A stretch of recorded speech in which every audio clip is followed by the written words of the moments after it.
Hi, welcome to my channel once again. And today, we go to the next tutorial on filling my application on for the Fulbright Teaching Excellence and Achievement Program. And so, when you come on the login page, you have to log in to your page, and you click this. And now we have talked about application information, general information, contact information, teaching disciplines, school information, background consideration, previous travel information, and we are going to talk today about the educational background, work history, your teaching schedules, and additional educational professional experience activities. So that's what I want to look at right now. So we have to be very fast. Okay, background considerations. No, okay, educational background. That's where we are. Okay, click on it. Okay, so now this is my background. This you have to fill your school, university. Let's start with the highest qualification you have. Okay, mine is University of Bamenda, and the number of study I did was 2 years. Was environmental engineering, and so I had a master's of science in environmental engineering, and the year I had that was in 20, yeah, 2021. Okay, now is it the highest degree you have been awarded? Yes, that's my highest degree. I have masters in environmental engineering. Then now you save the record, and now you can give another school. You can add another school. Okay, what school did I go to? I went to the High Stress Training College. How many years did I do there? I did 2 years, and when I did physics and was a higher diploma, the best two, and year I awarded was 2020. And is it high degree you have been awarded? No, and so a safe record. You see, now another school opens. You can see few another school that you went to. So what school I went to? I went to the University of Birmingham. I did Nobel Studies. I did 1 year. What did physics?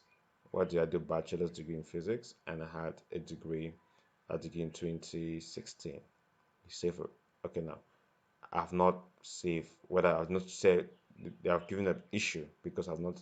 I'll tell them whether it was my highest degree or not. So it's not my highest degree. So I click save now. Good.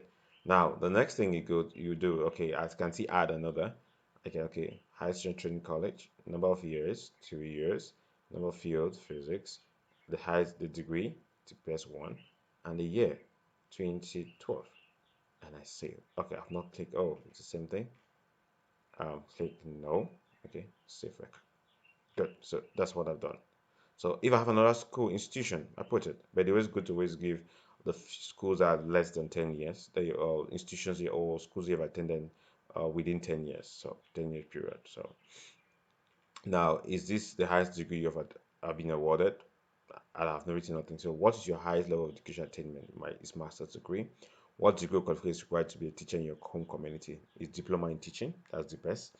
And then please confirm that you have obtained the obligatory degree qualification required in your home community to be a teacher. Yes, I have those documents.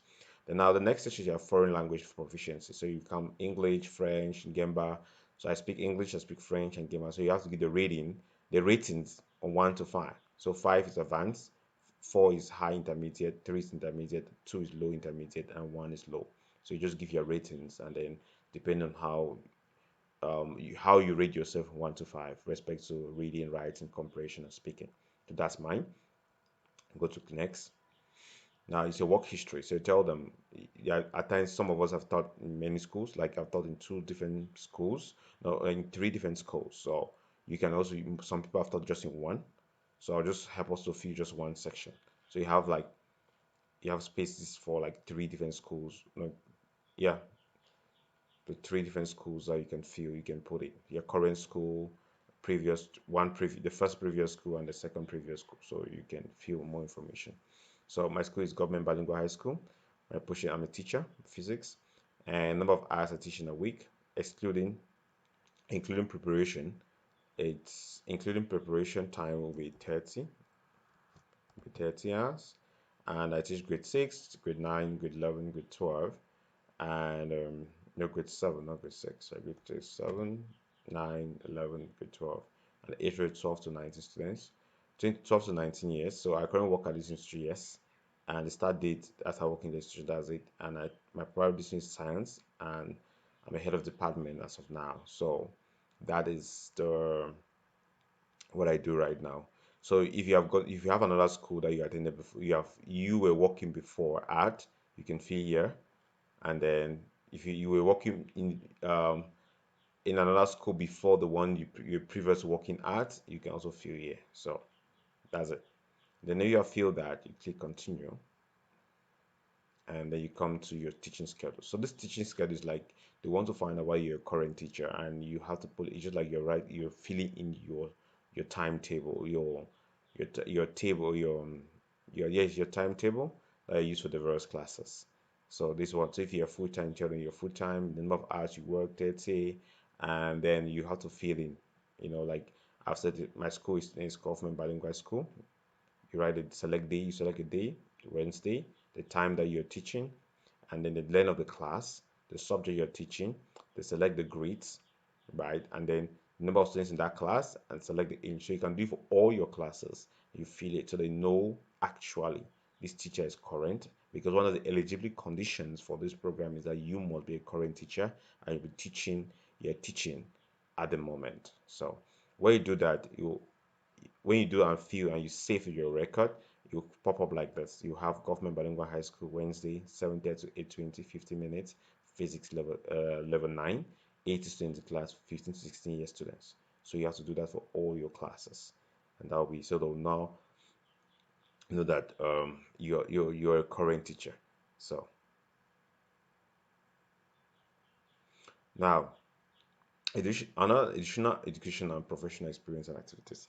So this section is also very important. Like I said before in the beginning, one of the eligibility conditions for the ones teachers that are passionate about to learn new skills, people teachers that are passionate about technology, they want to learn more, they want to learn about the US and things like that. So in this section, there I want to find out, have you been learning? If you said you're passionate about learning new skills, passionate about professional development, then what have you been doing since you started teaching? That's what I want to find out. And if you've not been doing anything, that means that you're not really passionate about it. Like this is what I say, please list activities you have pursued to maintain and improve your professional training as an educator, such as conferences, professional training, publications, certificate programs. Please indicate if you have led professional development programs, list professional organizations you are a member of, and describe relevant work you have done in your community outside of school. So just list them and you write, for example, this mine I wrote. Recently, I attended an African regional global education gathering to enable students to apply for scholarships and choose careers organized by Generation Next Education. In December 2021, I attended the Reimagine Education Conference and Awards, the Oscars of Education led by the QS Corley Simons and the Wharton School on Reimagine Education. I was recognized with the badge as a Reimaginer Educator.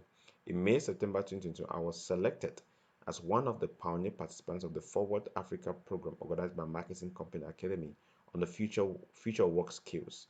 In 2019, due to my tremendous work at Jumpstart Academy Africa, I was appointed the country director for Cameroon. In 2018, I enrolled for 2 years in service training, which I obtained a secondary school teacher postgraduate diploma from the Higher Teachers Training College at the University of Bamenda. In 2017, I was selected as a deputy director to lead a group of global scholars from America, Europe, and Asia in social entrepreneurship during summer camp at Africa Leadership Academy. So in 2016, I was selected amongst other educators from the world to be an educator for the Global Scholar Program organized by the Africa Leadership Academy in South Africa. At the end of the program, I was certified as an entrepreneurial educator. In 2016, I learned how to braille and interpret braille notes. So these are the things I've been doing now to improve myself as an educator. So that's what I want to see. In 500 words or less, please name 5 to 10 of your most significant publication honors and awards and other professional accomplishments in the past 10 years. So what have you achieved that you feel that you have achieved in the past 10 years? It might be publications, it might be honors or awards that have been given you. So the Oscars education led by this, they awarded me a batch of Reimagine Educator. In 2019, I identified as aspect of low farm yield, food security, and industrial women emancipation on sustainable energy options in the community. I was teaching in. I wrote a project on how to reimagine agriculture in terms of technology to teach the community modern techniques of farming that will increase yield and reduce food security insecurity. I presented the idea during the Tony Emily Foundation in 2019 entrepreneurship program, and I was awarded a grant of 5,000 to implement the project. So in 2021, I was selected to be part of the German Living Foundation team as a coach to guide and mentor new entrepreneurs. My effort was recognized by the end of the 2021 with Tony Elino Foundation Coach certification. Furthermore, due to this insocial women emancipation on sustainable energy options, I decided to do my master's studies in environmental engineering. I was able to develop and design a multifunctional briquette-based cooking unit. The advanced multifunctional briquette-based cooking unit saves time, cost, and energy. The system was using charcoal made from corn cobs and corn stems, making the system eco-friendly. The system cooks, boils water, and bakes at the same time. I started working with Jumps Academy as a mentor for in 2014. In 2016, I was appointed as Scholar Engagement and Program Officer, and in 2019, I was appointed the Country Director for Cameroon. So you see, that's my own what I've been doing. I think that's my achievement in the past 10 years as a teacher. So what I've been doing in this past 10 years as a teacher to improve yourself because they want to see whether you're really passionate about professional development. Okay. Now, the next section is about statement of purpose. About statement of purpose, we have to have a good session to talk about this. So I will not explain this one in this video. I'll make a different video on to explain each of these questions. Why do you want to participate in this program? And we'll describe occasion when you were a leader or set positive example in your school or community. Because these questions, I will teach you how to answer each of them and the format in which you're going to answer them. So we'll have a next video on this. So thank you so much for listening and be watchful for my next video on the statement of purpose. Thank you.